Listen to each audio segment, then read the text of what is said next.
If you cannot or you do not want to wear your watch 24/7 to measure your stress levels objectively, you can also do that subjectively. There are a number of apps available on your iPhone or your Android where you can keep track of your stress and anxiety levels. And if you can combine that with objective measurements, it will tell you even more. In this video, I will show you several apps that you can use for subjective measurements.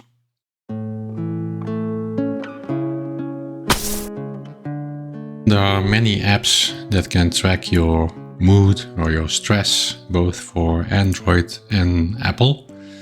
I listed a few here on the screen. I think I've used all of them at some point in time, but my favorite one is Bearable, at least for the moment. Some of these are even customizable so that you can add your own potential factors, as they usually call it, that influence your stress or your mood or your anxiety or whatever you want to track. The reason I prefer Bearable is that it is much more configurable than the other ones, and it can also let you see what the effect is of a certain factor a day later or 2 days later instead of just today. But let me give you an example of the results of the Bearable app. At the top you can see the days that I've tracked my factors and my mood. If it's green, it's generally okay. If it's orange, it's okay, not great. If it's a darker yellow, then I wasn't feeling too good.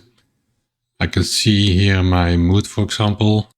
I've configured it in such a way that I will have to track my mood 3 times a day. So I do it at 10 o'clock, 4 o'clock in the afternoon, and at 10 o'clock in the evening. And then I also track my stress levels. This part I do subjectively because I already have the other data from my Garmin watch. But here you can say, for example, if my stress level was 1, 2, 3, 4, for example, severe or unbearable for this day. And you can even do it in a specific time period within the day. I don't do that, but like I said, it's very configurable. And then you can add certain factors. And these factors, they are the default factors that you can configure in the app that are present already. Have you been drinking alcohol, maybe just a bit or a lot? Same goes for caffeine, etc. Have you spent time outside or not? And have you been looking at the screen a lot or not? So all of these things you can configure, as you can see here. Have you been working or was it your day off? And I've also added some custom ones myself. For example, how much my body battery increased during the first 8 hours of the night, what my average body battery was throughout the day, what my breath rate was in this case also, and my resting heart rate, something about your sleep, and also if I did intermittent fasting, if I've been drinking enough water. So all of these things you can put in for every day that you want to track. And then in the insights, you can then see the correlations. So at the top here, or maybe the second one, moderately drinking alcohol in the last 30 days, you can see that my stress level increased by 36%, but my mood increased a bit.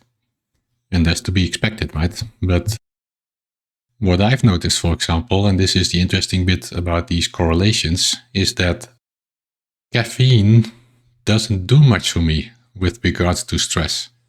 Actually, my stress is a bit lower if I drink coffee moderately, and my mood is a bit higher if I do that.